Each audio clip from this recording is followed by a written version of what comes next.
sommes vraiment dans ce qui s'appelle le rêve de Condorcet, c'est-à-dire établir entre les citoyens une égalité de fait, c'est-à-dire que l'enfant, quand il est pénalisé par la maladie ou par l'accident, il garde quand même ce lien avec l'école et qui lui garantit une continuité, qui lui garantit son statut d'enfant à part entière.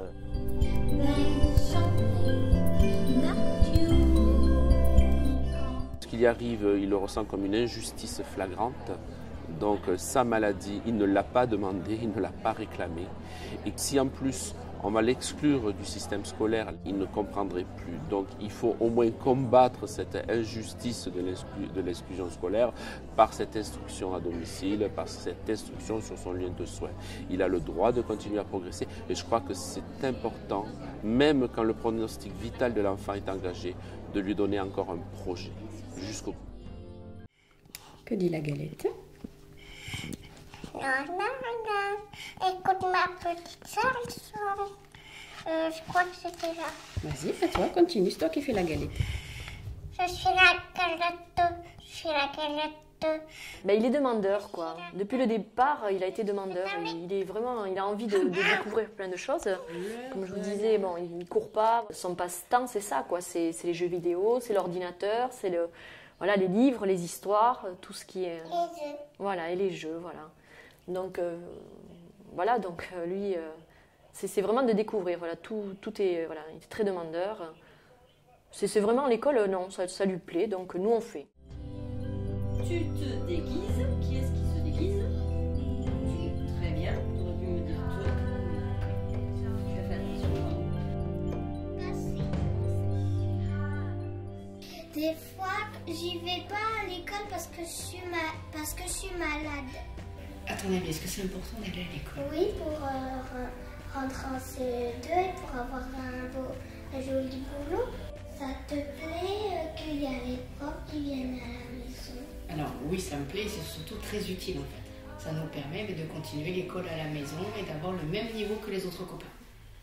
Lorsque l'on fait intervenir des enseignants spécialisés, formés, qui peuvent aussi en parler avec d'autres collègues, vraiment par rapport aux problématiques certaines fois difficiles auxquelles ils sont exposés, on va limiter les effets secondaires à la maladie. C'est-à-dire que n'importe qui face à un enfant malade peut être pris par quelque chose de très compassionnel, par de la pitié, peut avoir peur, peut être effrayé, peut du coup être dans l'évitement, rejeter l'enfant. C'est des choses assez taboues mais tout à fait réelles dans la pratique de prise en charge de ces enfants. Quand on a des professionnels, on limite ça. Ils sont affectés, ils ne sont pas débordés, contaminés. Et quelqu'un qui intervient, qui est débordé émotionnellement, il peut avoir pitié de l'enfant. Le risque principal, c'est qu'il ne le voit que comme un enfant malade et plus comme un élève. Donc c'est aussi très important pour l'enfant. 11, 12, 13, 14. Alors, il en a utilisé combien? 14. 14 flèches. Eh bien, tu peux les enlever, les 14 flèches, tiens. Je trouve que la relation avec Théo est intéressante. Ça me fait aussi changer de niveau personnellement. Je passe des moyens au grand. Et puis voilà, on s'amuse bien, hein, Théo. Souvent, ce sont des enseignants donc de la classe qui connaissent l'enfant, qui interviennent à domicile. C'est pas toujours facile pour des enseignants d'intervenir dans l'intimité des familles. C'est difficile d'être confronté à la maladie, voire à un pronostic des fois réservé, et de supporter toute cette souffrance. Donc il faut que nous les formions.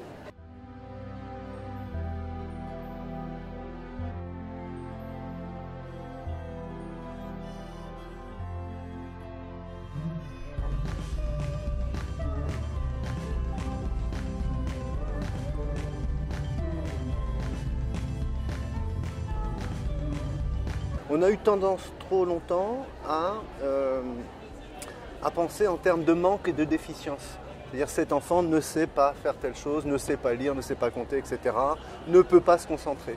Et finalement, il faudrait arriver à inverser un petit peu la machine, c'est-à-dire de se dire, mais de quoi a-t-il besoin en fonction des troubles qu'il a? Troubles de la santé, par exemple, s'il a une mémoire qui est un peu défaillante parce qu'il a un traitement important, il a du mal à se concentrer, s'il est tellement préoccupé par autre chose que par le fait d'apprendre à compter ou à lire ou à résoudre une équation en mathématiques, bon, de quoi a-t-il besoin et comment je peux essayer de m'adapter. Très vite, en 1 heure, on peut rattraper quasiment une journée en fait. Parce que bon, on ne fait pas tout. On parle un petit peu des leçons d'anglais, mais on n'a pas le sport à rattraper. Je lui montre l'art plastique, elle le fait après elle-même dans les jours qui suivent. En rattrapant l'essentiel, en 1 heure, on peut rattraper beaucoup de choses.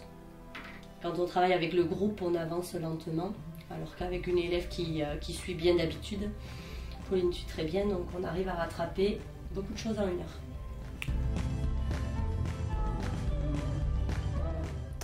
Donc là, je vais faire ouvrir une session. Là, ça cherche. Et là, on va nous voir à nous. Ah non, c'est la place. Ah, voilà.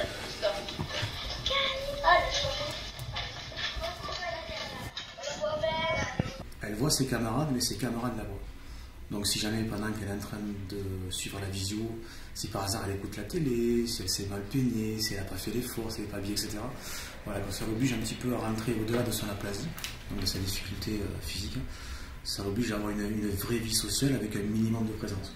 Quelquefois ces aplasies durent 1 semaine et demie. C'est 1 semaine et demie où elle aura passé un peu de temps à voir ses camarades et tout ça, et non à se lamenter, à dormir, à regarder la télé, à rien faire de spécial dans ce moment-là, quoi. Donc c'est une obligation et un plus pour elle. La visio, ça lui permet un peu de s'exprimer aussi quand elle est en direct avec son professeur. Et puis après, son professeur la laisse un petit peu avec les copines pendant la récréation. C'est vrai que elle est mieux, ça la rend un peu plus gaie. Les copains sont contents aussi de la voir. Quand elle la voit en visioconférence, ils s'aperçoivent que bon, elle va un peu mieux. Et puis elle leur fait le bonjour. Tout le monde passe devant la caméra, c'est bonjour. Il y en a qui lui proposent le micro, tu veux qu'on t'aide? C'est vrai que c'est très gentil par rapport à tout ça. Ils savent ce qu'elle vit et donc ils sont là pour l'aider aussi, quoi.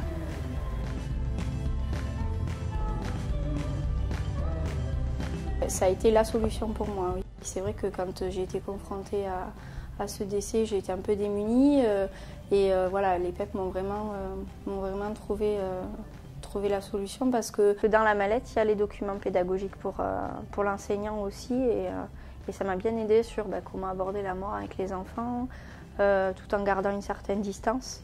Et les livres, ils étaient là aussi pour que eux, ils puissent se documenter et à travers des histoires et qui est justement cette mise à distance.